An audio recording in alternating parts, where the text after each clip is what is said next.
जयधर में अनायादी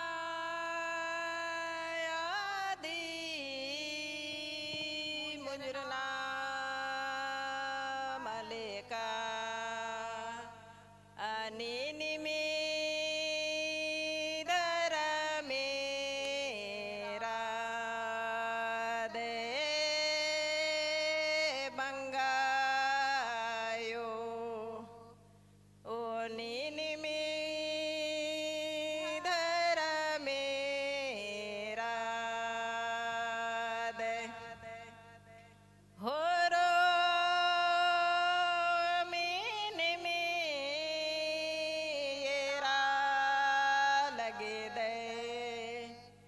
जी मनाने कान हे सद्धर में एम नादान कुड़खम गही बिनतिन में ना एम मैया एक चिया जय धर में जय चाला जय शरणा।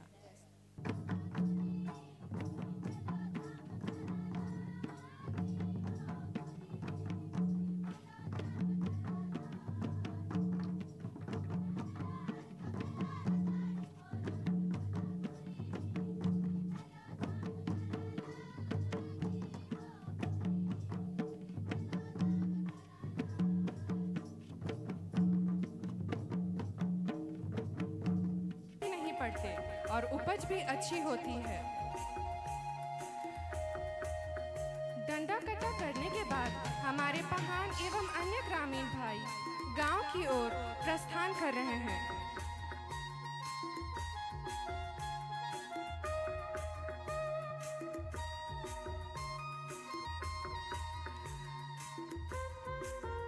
डंडा कटा होने के बाद ही कृषि कार्य शुरू होता है।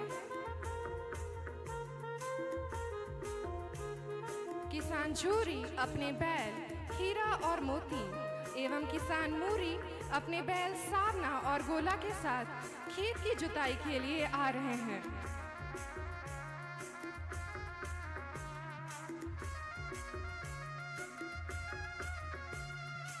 किसान झूरी सपरिवार अपने साथ खेत की जुताई के लिए आ रहे हैं। बैल हल चलाने में सहायता कर रहे हैं, वहीं पीछे से किसान भाई खेत को समतल कर रहे हैं।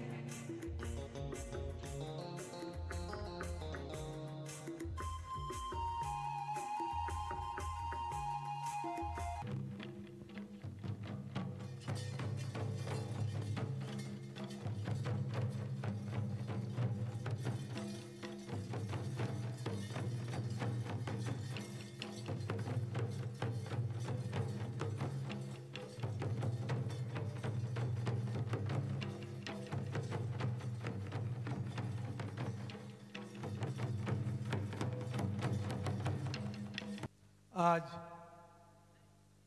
झारखंड विधानसभा के परिसर में हमारे पदाधिकारी और कर्मचारी के तत्वावधान में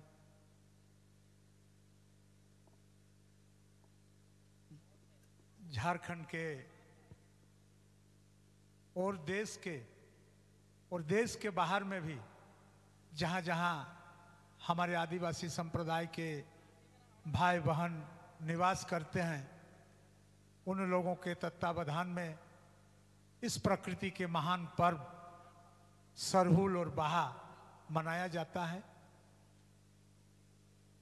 मैं इस मौके पर विधानसभा परिसर में उपस्थित हमारे विधानसभा के माननीय सदस्य बंधु तिर्की जी, दीपक बिरवा जी, राजेश कच्छप जी और विधानसभा सचिवालय के तमाम पदाधिकारी कर्मचारी और यहाँ आए हुए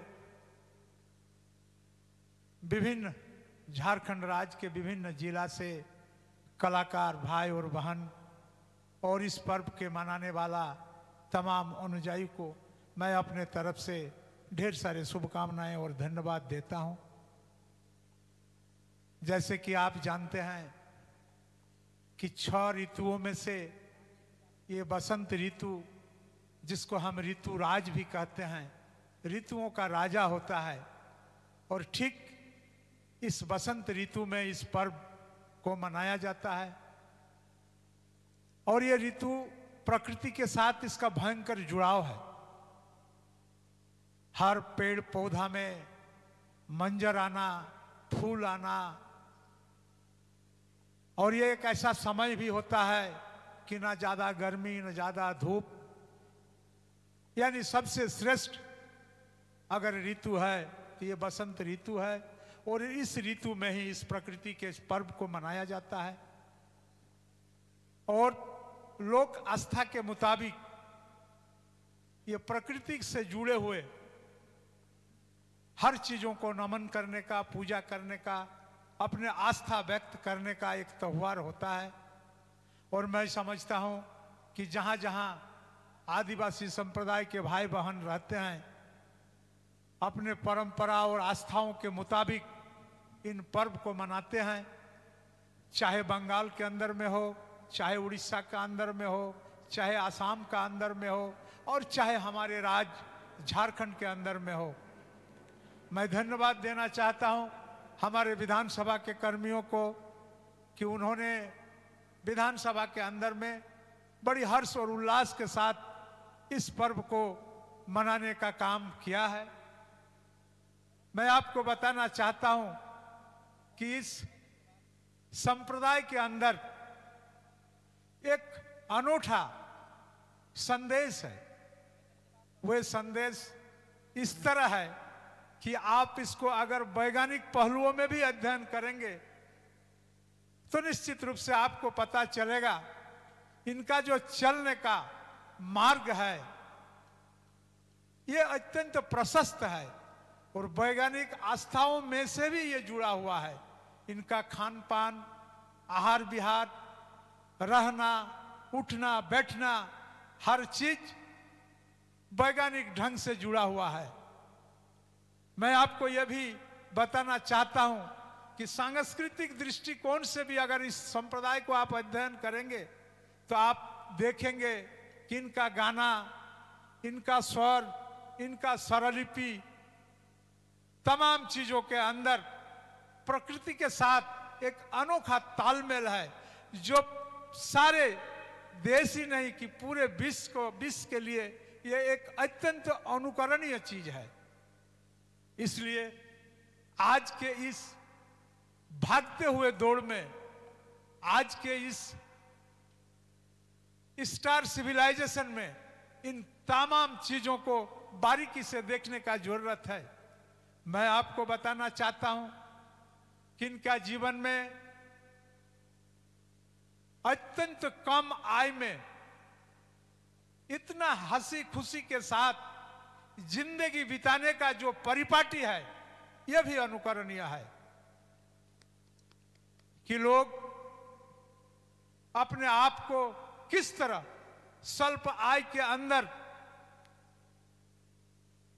अपना जीविका निर्वाहन करते हैं और उसी के क्रम में पढ़ने में, लिखने में, खेलने में, संगीत में आगे बढ़ने का जो संघर्ष करते हैं इसको भी देखने का जरूरत है। और मैं समझता हूं कि इनके जैसा परिश्रमी, इनके जैसा सात्विक आचार विचार और संस्कृति के लोग जो आज भी छल प्रपंच, कूटनीति, तमाम चीजों से कोसों दूर है, आपको बिरले ही इनका उदाहरण मिलेगा। और मैं समझता हूं इन समाज का जो भी संस्कृति है, आचार विचार है, लेगाचार है, इन तमाम चीजों को अगर हम अनुकरण करके चलें तो आने वाला समय में हर आदमी अपने मानसिक चाप से, मानसिक असंतुलन से बच सकेंगे।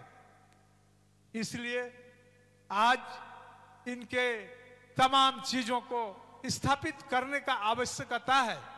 इनके दर्शन में, आदिवासी दर्शन में जो जीने का मार्ग है, जो आगे बढ़ने का मार्ग है, उसको और प्रशस्त करने की आवश्यकता है और उसको साथ साथ अनुकरण करने का भी आवश्यकता है।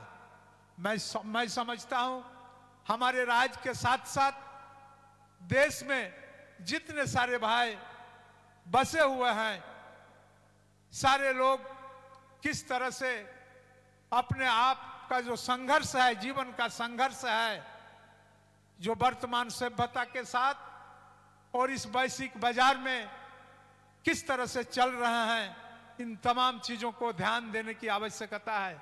और मैं समझता हूं कि जो लगन और जो निष्ठा के साथ प्रयास करते हैं और चलते हैं और जिस सच्चा और ईमानदारी के साथ मेहनत करते हैं, निश्चित रूप से आने वाला समय में इनको अपने आप में स्थापित होने में कोई इन्हें रोक नहीं सकता है।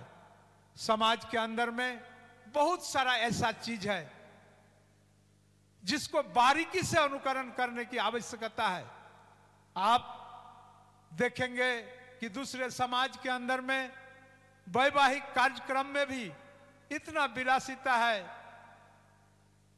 अर्थ के खर्चा का प्राचुर्यता है, जिससे दिन ब दिन वैसे समाज पीछे हटते जा रहा है। लेकिन ये समाज आज भी इन तमाम चीजों से मुक्त है। दहेज प्रताड़ना, नारी प्रताड़ना, इन तमाम चीजों से बाहर है। और जो आज के समय में अनुकरण करने का योग्य है, ये इतना मेहनती है, इतना मेहनती है कि अपने मेहनत के सिवा और दूसरा चीज को समझते ही नहीं है। और जो भी और जहां भी और जिस स्थिति और परिस्थिति में ये समाज आज भी है, ये निश्चित रूप से अपने मेहनत, लगन और लगन के साथ ही ये स्थापित है। इसलिए मैं उम्मीद करता हूं कि इनके हर चीज में, हर चीज को हमको बारीकी से अध्ययन करने की जरूरत है। और इनके परिवेश के साथ जो लोग बसे हुए हैं, इनको भी इनसे सीख लेने की आवश्यकता है। इन्हीं शब्दों के साथ मैं आज सरहुल और बाहा, विशेष करके बाहा पर्व हमारे संथाल परगना में ज्यादा होता है, सरहुल भी होता है, और आज के समय में पूरे झारखंड और जहां जहां इन संप्रदाय के लोग हैं, इस सरहुल और बाहा पर्व इस खुशनुमा माहौल यानी ऋतुराज बसंत में मनाने का काम करते हैं। मैं समझता हूं उन तमाम लोगों को मैं झारखंड विधानसभा की ओर से ढेर सारे शुभकामनाएं देता हूं, धन्यवाद देता हूं। जय झारखंड, जोहार जन्म दिशम।